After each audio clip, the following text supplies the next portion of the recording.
আমার স্বপ্ন স্বপ্নই থেকে যাইব, স্বপ্ন হয়তো আর কোনোদিন পুরা হইব না। তো হ্যালো এভরিওয়ান, তোমরা সবাই কেমন আছো? আশা করছি সবাই ভালো আর সুস্থ আছো। তো দেখো আজকে ছোট্ট একটা মিনি ব্লগ লিয়ে এসে, আশা করছি ভিডিওটা তোমরা লাস্ট অবধি দেখবা। তো আমার স্বপ্ন স্বপ্নই থেকে যাইব, এই কথাটাকে লিগে কইছি। তো ভিডিওটা পুরো দেখলে তোমরা জানতে পারবে আর কি।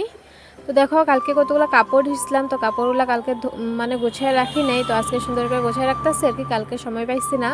তো তারপর দেখো কাপড়গুলো মানে এক জায়গায় গেছিলাম, তো কোনো জায়গায় যাইলে না কাপড় বাইট হয়ে, তো কাপড় ধোয়ার ভাঁজ করার আলসি আমি কোনো জায়গায় যাওয়া মানে কমে করছি। তো আগে তো বহুতে যেতাম, এখন প্রায় যাওয়া হয় না, কমে যাওয়া হয়। তো দেখো এখানে একটা সুন্দর মুসুরি আছে, মানে অতিথি এলে তখন গিয়ে মানে এক্সট্রা মুসুরিটা বাইর করা হয়, তখন সুন্দর করে গোছায় রাখতেছি আর কি। মুসুরি বেডশিট এগুলি ধুইছিলাম, তো ধুয়ে এখন সুন্দর করে মানে ভাজ করে রাখতেছি আর কি। তো তারপর দেখো ঘরে আলনাটাও সুন্দর করে গোছায় নিতেছি, সবসময় সময় পাই না, মানে সময় কি সকালে আশেপাশে কাজ শেষ করে খাওয়া দাওয়া করে তারপর আমি রুমটা ঠিক করি আর কি, ডেলি রোজ দিন এরকম হয়। দেখো সুন্দর করে আমি রুমটা এখন গোছায় নিতেছি, আলনাটাও সুন্দর করে গোছায় নিতেছি আর কি। তো তারপর দেখো এখানে আমি বক্স প্যান্টটা সুন্দর করে মুছা লইতে আসছি, রোজ দিনে এরকম মানে ধুলাবালি বয়ে যায়, তো সুন্দর করে মুছতে লাগে। তো বক্স প্যান্ট ধুতে দেখো আমার বইগুলা কি কম, আমার স্বপ্নই থেকে যাইব। এত কষ্ট করে মা বাবা পড়াইছে ছোটোর থেকে, এইটাই স্বপ্ন লইয়া পড়াইছে যে কিছু একটা হইব। তো কিছু আর তো হইতে পারতাছি না, চেষ্টা করি কি করবো। তো তারপর দেখো মাঝে মধ্যে এখন এক্সামও দিই, তো এক্সাম ভালোই হয় না দেখি, প্রিপারেশন তো করি মন দেওয়া, কিন্তু সবসময় মানে থাইকা যায় আর কি।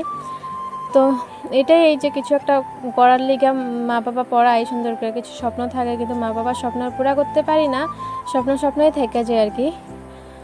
তো তারপর দেখো এখানে আমি বইগুলো দেখা মানে গোছানোর সময় বইগুলো দেখা মানে মনটা ডাউন হয়ে যায়, কিছু মানে করার কিছু আশা ছিল, ছোটো থেকে এত কষ্ট করে পড়ছি আর কি। সবাই তো কষ্ট করে পড়ে না, সবারই কিছু স্বপ্ন থাকে, কিন্তু আমারও কিছু একটা স্বপ্ন আসলো যে কিছু একটা হমু, ছোটোখাটো কিছু একটা হইলেও মানে হওয়ার আশা আসলো, কিন্তু আর আশাটা আর পুরো হয় নাই।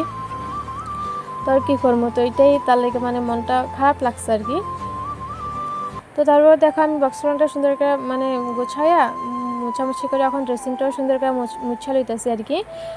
ঘরে না ড্রেসিং টেবিল আর বিছনাটা যদি সুন্দর করে গোছগাছ করে না রাখি, পুরো ঘরটাই মানে রুমটাই এলোমেলো হয়ে থাকে। আর আমার তো পাকা ঘর নাই, তো কাঁচা ঘর তো সুন্দর করে ডেলি মুছা মানে গোছায় রাখলে মানে রুমটা দেখতে সুন্দর হয়। তো পাকা ঘর তো মনে হয় কোনো দিন কপালে হইব না, তো তার লেগে দেখো জুনটাই আছে ওইটাতেই আমি খুশি। তো ওইটাই সুন্দর করে মানে গোছায় রাখার চেষ্টা করি আর কি সবসময়। তো দেখো আমার রুমটাও সুন্দর করে ক্লিন হয়ে গেছে। তো আমার ভিডিওটা আজকে এই পর্যন্তই, ভালো লাগলে লাইক শেয়ার কমেন্ট করে দিও। ওখানে লেগে বাই বাই।